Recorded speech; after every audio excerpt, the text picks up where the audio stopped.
কলমৰ এই পাৰতে আমি শৈশৱ যৌৱন কৈশোৰ যৌৱনৰ বহু সময় পাৰ কৰিলোঁ। কলম পাৰতে ঘূৰি ফুৰিছিলোঁ বহুত দিন আৰু সেই সূত্ৰে আনন্দৰাম ঢেকীয়াফুকন কলেজ খুব চৌহদ খুব নতুন হেৰি নহয়, কিন্তু এতিয়া দেখিছোঁ বহুত সলনি হৈছে, নতুন নতুন অট্টালিকা উঠিছে, তাৰ প্ৰৱেশদ্বাৰো সলনি হৈছে, আমিও সলনি হৈছোঁ। পৰিৱৰ্তনৰ ঢৌৱে সকলোকে ধুৱাই গৈছে আৰু যদি পৰিৱৰ্তন ভালৰ কাৰণেই হয় তেতিয়া খুবেই ভাল। মইতো খুব ভালেই দেখিছোঁ, গোটেই পৰিৱেশ চৌহদ আৰু ৰূপ শৰ্মাৰ দৰে সুযোগ্য বিধায়কৰ তত্বাৱধান বহুত কাম হৈছে বুলি গম পাইছোঁ। আৰু আনন্দৰাম ঢেকীয়াফুকনৰ আচলতে ছাত্ৰ আৰু শিক্ষক হিচাপে আজি কেশৱানন্দ গোস্বামী, ৰাজেন শইকীয়া, ডক্টৰ নৰেন কলিতা, নৰেন শইকীয়া আদি বিভিন্নজন সৃষ্টিশীলতাই নহয়, বস্তুনিষ্ঠ আলোচনা বা গভীৰ চিন্তা চৰ্চাক লৈ পেলাই যিখিনি তেখেতৰ অৱদান আগবঢ়াইছে অসমীয়া সাহিত্য আৰু সংস্কৃতিলৈ, সি সঁচাকৈয়ে খুব আদৰণীয়, খুব শলাগিবলগীয়া। কিন্তু মই আজিও কওঁ যে যিহেতু নগাঁও গুৱাহাটীতকৈ ৭৫ মাইল ১২০ কিলোমিটাৰ দূৰত বহু মানুহে প্ৰাপ্য সন্মান আৰু তেওঁলোকৰ হেৰিৰ পৰা বঞ্চিত হৈ থাকিলে, মই সেইটো কাৰণে মই তেখেতসকলৰ লগতে সমবেত।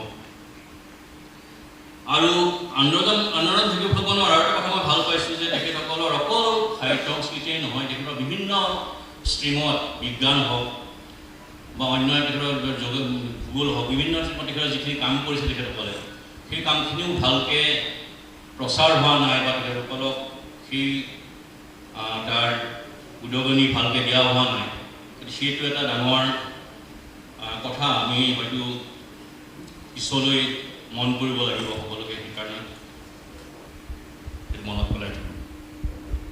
আজি মই ইয়ালৈ আহিলোঁ, আদৰণিৰ কথাটো ইমানখিনি যে বাহুল্য হ'ল নাজানো, বহুত যথেষ্ট আদৰণি পালোঁ, কিন্তু মোক কিন্তু নিৰ্দেশ দিয়া হৈছে যে মই সমাজ সাহিত্য আৰু সাংবাদিকতা এই তিনিটা কথালৈ কিবা ক'ব লাগে। কিন্তু মই অলপ চমুৱাই কৰাৰ চেষ্টা কৰিম, সময় বহুত হ'ল।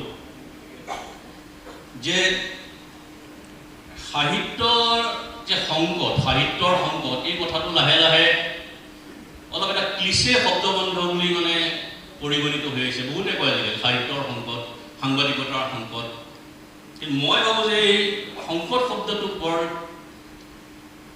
অতি ব্যৱহাৰেৰে জীৰ্ণ হৈ গৈছে, নিজেই ক্লিচে হৈ গৈছে।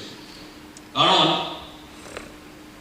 এই সাহিত্য কি ৰূপত থাকিব সেইটো সময়ত, সেইটো আমি সেই কনভেনশ্যনেল ধাৰণাৰ এই ধৰণৰ সাহিত্য হ'ব বুলি আমি ক'ব নোৱাৰোঁ। মই এটা সৰু কথা কৈছোঁ আপোনালোকক, আমি হয়তো এইটো যুগত নাই, ইনষ্টাগ্ৰামত কিছুমান সৰু সৰু লিমাৰিকৰ নিচিনা কবিতা খুব পপুলাৰ, আপোনাক ভাবিব নোৱাৰা ধৰণৰ পপুলাৰ, আৰু সেই কবিতাবিলাক ইমান জনপ্ৰিয় যে নতুন প্ৰজন্মৰ ল'ৰা ছোৱালীৰ মুখে মুখে বা তেওঁলোকৰ মোবাইলে তেনেকুৱা ধৰণৰ কবিতা আছে। সেয়াও সাহিত্যৰ এটা ৰূপ। আৰু যদিও এলভিন কাৰ্মেনৰ মতে সাহিত্য প্ৰায় মৃত্যুমুখত, তেওঁতো মৃত্যু হৈছে বুলি ঘোষণাই কৰি দিছিল, কিন্তু মই নাভাবোঁ যে সাহিত্যৰ ৰূপ ৰং সলনি হ'ব, কিন্তু সাহিত্য হয়তো শেষ হৈ নাযাব।